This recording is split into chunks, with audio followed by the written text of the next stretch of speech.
Hello students, इस video में हम आपको पढ़ाएंगे क्लास 9th के मैथ का फर्स्ट चैप्टर जिसका नाम है संख्या पद्धति।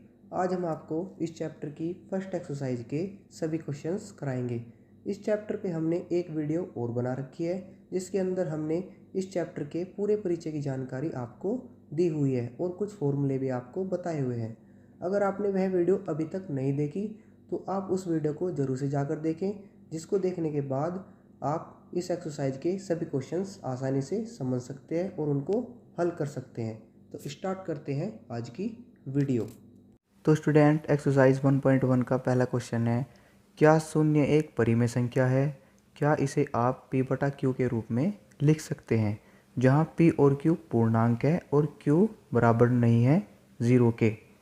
तो इसका उत्तर है हाँ, शून्य एक परिमेय संख्या होती है। परिमेय संख्याओं के बारे में मैंने अपनी पिछली वीडियो में बता रखा है। अगर आपने वह वीडियो नहीं देखी तो जाकर उसको ज़रूर देखना। शून्य एक परिमेय संख्या होती है। अगर शून्य एक परिमेय संख्या है तो इसको हम p बटा q के रूप में भी लिख सकते हैं। शून्य को p बटा q के रूप में आसानी से लिखा जा सकता है।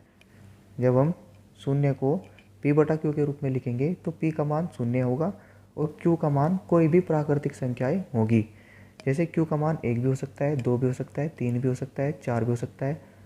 तो जब हम p बटा q के रूप में लिखेंगे तो यहाँ पर p का मान 0/1 भी लिख सकते हैं, या 0/2 भी लिख सकते हैं, या 0/3 भी लिख सकते हैं, या 0/4 भी लिख सकते हैं।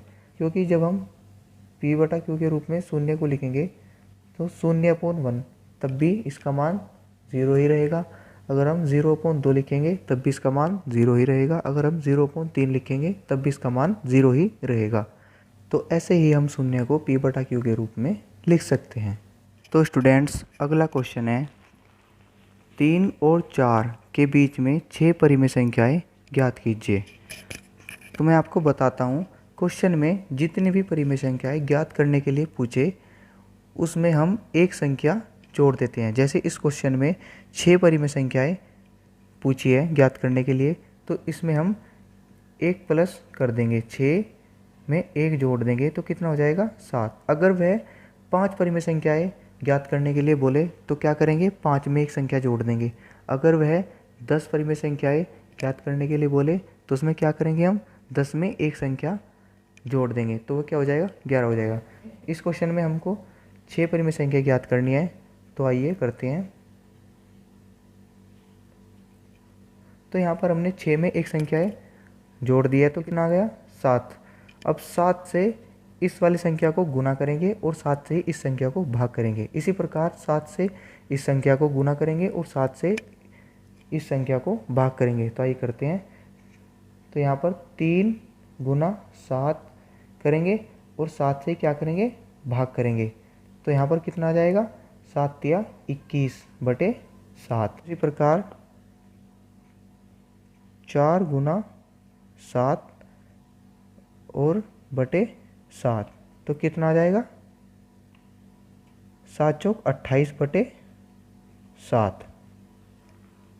इसके बाद दो संख्याएं हमारे पास आ चुकी है। तो अब हम देखेंगे दोनों संख्याओं के अगर हर बराबर हैं तो ठीक है, अगर हर बराबर नहीं है तो पहले इन दोनों संख्याओं के हम हर बराबर करेंगे। पर इस सवाल में दोनों संख्याओं के हर बराबर हैं तो अब हम इन दोनों के बीच की संख्याएं लिखेंगे। तो 21/7 से जो आगे की परिमेय संख्याएं आएंगी वो क्या आएगी, 22/7, उसके बाद 23/7, उसके बाद क्या आएंगी 24/7, उसके बाद क्या आएंगी 25/7, उसके बाद क्या आएंगी 26/7 और उसके बाद क्या आएंगी 27/7।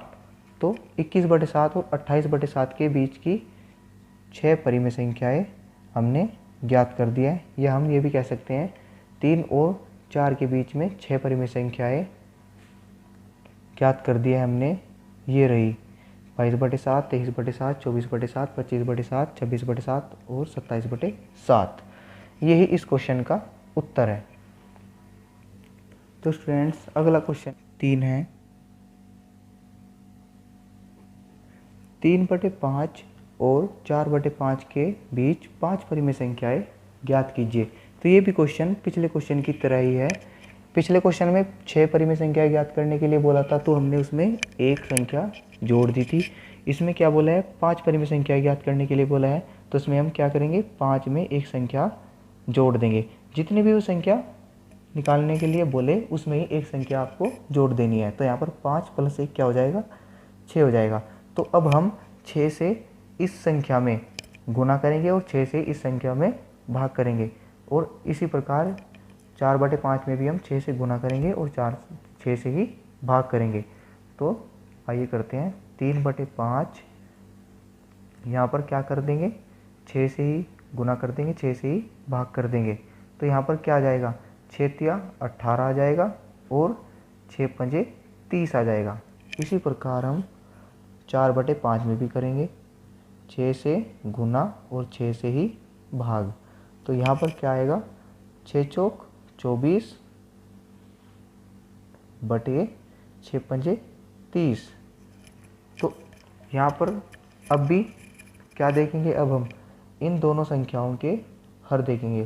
तो यहाँ पर भी हर 30 है और यहाँ पर भी हर 30 है, तो दोनों के हर समान है। तो अब हम इनके बीच की परिमेय संख्याएं लिखेंगे। 18/30 से जो अगली परिमेय संख्या आएगी वो आएगी 19/30, उसके बाद आएगी 20/30, उसके बाद आएगी 21/30, उसके बाद आएगी 22/30, उसके बाद आएगी 23/30,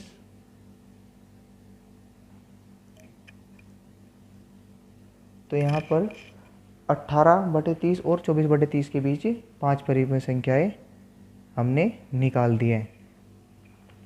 तो यही स्टूडेंट्स इस क्वेश्चन का आंसर है। तो अगला क्वेश्चन है क्वेश्चन नंबर 4। नीचे दिए गए कथन सत्य है या असत्य है, कारण के साथ अपने उत्तर दीजिए। तो पहला क्वेश्चन है, प्रत्येक प्राकृतिक संख्या एक पूर्ण संख्या होती है। तो हमने बता रखा है प्राकृतिक संख्या कौन कौन सी होती है। तो प्राकृतिक संख्याएं होती हैं 1, 2, 3, 4, 5 और जो डॉट डॉट डॉट डॉट आगे तक अनंत तक जाती है ये। और पूर्ण संख्याएं क्या होती है, वे 0 से स्टार्ट होती हैं, 0, 1, 2, 3, 4 और ये भी अनंत तक जाती है। तो यहाँ पर क्या बोला इसने, प्रत्येक प्राकृतिक संख्या एक पूर्ण संख्या होती है। तो यहाँ पर आप देख ही रहे होंगे, ये प्राकृतिक संख्याएं हैं, ये पूर्ण संख्याएं हैं।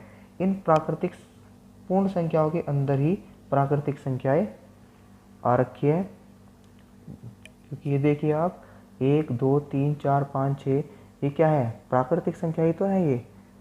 और पूर्ण संख्याओं में क्या होता है, 0 और आ जाती है, प्राकृतिक संख्याएं 1 से ही प्रारंभ होती है। तो इस प्रकार पूर्ण संख्याओं के अंदर भी प्राकृतिक संख्याएं होती हैं।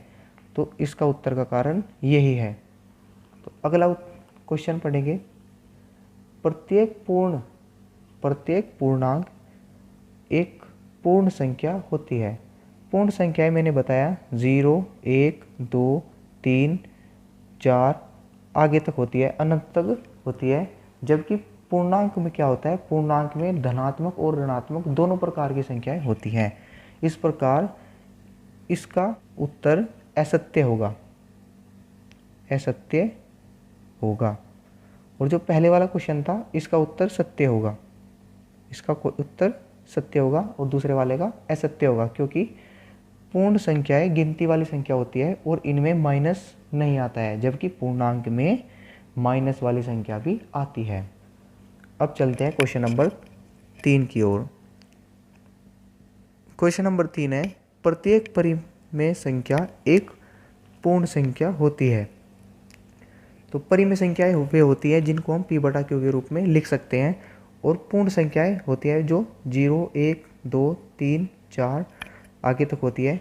ये हम कह सकते हैं जो पूर्ण संख्या होती है वे सभी परिमेय संख्याएं होती हैं, पर हम यह नहीं कह सकते कि जो परिमेय संख्या होती है प्रत्येक परिमेय संख्याएं एक पूर्ण संख्या होती है। हम यह नहीं कह सकते, क्योंकि परिमेय संख्याएं जैसे 3/5 ये भी तो एक परिमेय संख्या है, क्योंकि इसको हम p/q के रूप में लिखी हुई है, क्योंकि ये p/q के रूप में लिखी हुई है।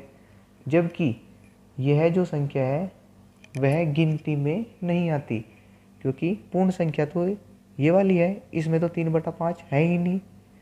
तो इस प्रकार हम कह सकते हैं प्रत्येक परिमेय संख्या एक पूर्ण संख्या नहीं होती। तो इस क्वेश्चन का आंसर जो आएगा वो आएगा असत्य।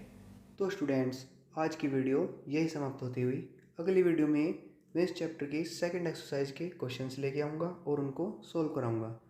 तो स्टूडेंट्स, अगर आपको मेरी ये वीडियो अच्छी लगी हो तो लाइक कर दो और मेरी नेक्स्ट वीडियो देखने के लिए मेरे चैनल को सब्सक्राइब कर लो और बेल आइकन को भी दबा दो, जिससे आपको मेरी सभी वीडियोज़ की नोटिफिकेशन मिल जाएगी और कोई भी वीडियो मिस नहीं होगी।